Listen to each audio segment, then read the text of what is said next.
Hi, welcome to Subramani. I've not been very regular in posting. I've been posting maximum of one a day, which is also the minimum of one a day. But normally I post two videos. I really don't know why I'm not posting, because I really have nothing else to do. What am I doing in the market? Really nothing. I'm just watching. Am I bullish or am I bearish? I think the one reply given by one of the investors that I follow, Samir Arora, was I'm bullish on the stocks that I own and I'm bearish on the stocks that I don't own, because if I were bullish on them, I would sell some of the shares which I have and buy that. So I have really nothing to do except twiddle my thumbs.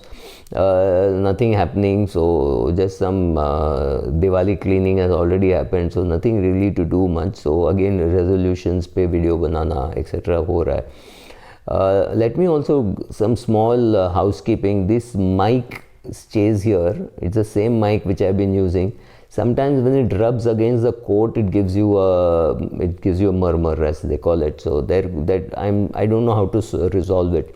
So that's one problem. Second, many people are asking me questions on too many questions. I'll do one more session on what questions people are asking.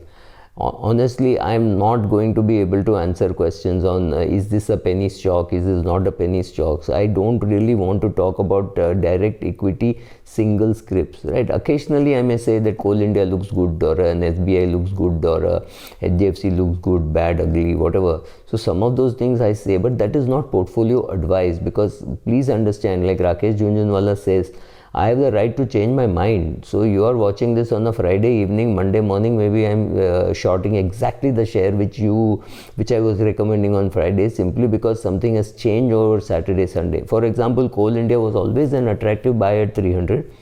And there is no reason why the price should have fallen. But for the owner coming and saying, I am going to sell X amount of shares every month, which became very easy for the people going short to sell and then buy it through the ETF route, right? So people like me just sold. I did not buy it, but I was waiting and waiting and waiting, and I've been able to buy it at 120, then 112. And there I stopped. But at 150 it looks like a good dividend yield. But what happens if they cut down the dividend? What happens if they do something? What if they do a buyback? Will it impact the price? I don't know. So whether you should buy is something which you have to decide for yourself. Sit with your advisor, sit with your distributor, sit with your chartered accountant, whoever it is, and then take those decisions. Please don't ask people. I mean, I can give you full list of my portfolio. But if I have a portfolio which was bought in 1957, 1962, 1977, 1979, does it really help you? How does it help you to know what is my portfolio? Because my portfolio is dynamic. What happens tomorrow if I change it? What happens if I say, it's okay, the price can't fall below my cost, which is true, simply because my cost is a fraction of a rupee because of the bonuses, right?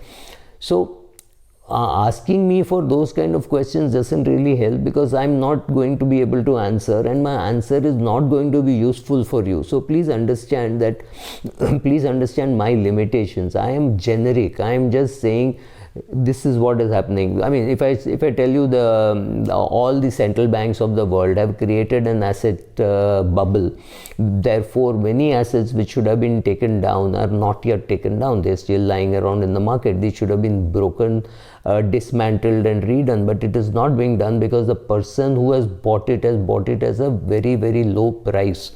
So he is not bothered because his cost of funding is very low. So people who have bought real estate, say, may not be in India, even bought it abroad and given it on rent, and they are not getting good rental yields. Everything is being justified because cost of funds is low. Typically, people are saying, Subra, I have a 7% or a 6.9% home loan. Should I repay that, or should I keep investing in stocks? Because anyway in stocks, I'll get 15-18%. 15-18%, you're being ambitious simply because a 60% return year is not followed by a 15% reversion to the mean. Even assuming for a minute that in the long term equity will give 15%, please understand that in a year, if you've got 60% or 45% or 30%, next year could be a reversion to the mean, and this reversion to the mean could happen in 2022, 23, 24 or 26. We don't know. So what happens if the market is at this level and you think it is fully priced, then it keeps going up like this, right? So maybe you're wrong, maybe you're right, but maybe you are dramatically right and the price actually comes like this, but that happens in 2027, by which time you are bankrupt, or you have done something else which may be right, may not be right. So don't get into very strong position saying this is what will happen. I think interest rates will go up. Right, fantastic. But what happens if the world index starts including Indian, given the very stable currency, let us start including Indian debt in the MCI index? Then what happens? Simple, the amount of money coming into this country, maybe 10 billion, maybe 100 billion. I'm not talking about that. That could depress your interest rates on gilt even further, which makes your AAA impossible for it to go up beyond a particular point, because gilt is available at a very, very low price. So interest rates, what happens if interest rates don't go up? We are all thinking interest rates will go up, and interest rate does not go up, or interest rate actually goes down because there is excess supply. We don't know, right? So what happens if all the banks, all the central banks, all the Fed, the RBI, etc., all decide that okay, we have had enough, that there is no corona threat, or the corona threat has gone down, we have learned to live with it, and now it's time to increase interest rates. What will happen? And what happens if US increases interest rates and India does not increase interest rates? Will money go back from India to US? Will that put up pressure on the rupee dollar rate? We don't know. Too many questions to be answered. Same thing for cryptocurrency. We don't understand enough about cryptocurrency to either say it's a great buy or to write it off, right? And also the question to answer is, suppose you put 100 rupees in, let's say, suppose you put 10,000 rupees in crypto today, and 40 years later it turns out to be, it is at say 700 crores. The question is, would you have stuck around for 40 years? Would you have said, okay, my 10,000 has become 20,000 in 2 months. I wanted to prove a point. I made money in crypto. That's it. But there is somebody else who has put in 10,000 rupees today and who knows that after 40 years is going to be 700 crores. The question to answer is, will he sit tight throughout the journey? Will he not be tempted to sell? Will he not sell partially, right? All those things. Answer those questions about yourself before you answer a question like, is crypto a good place to invest?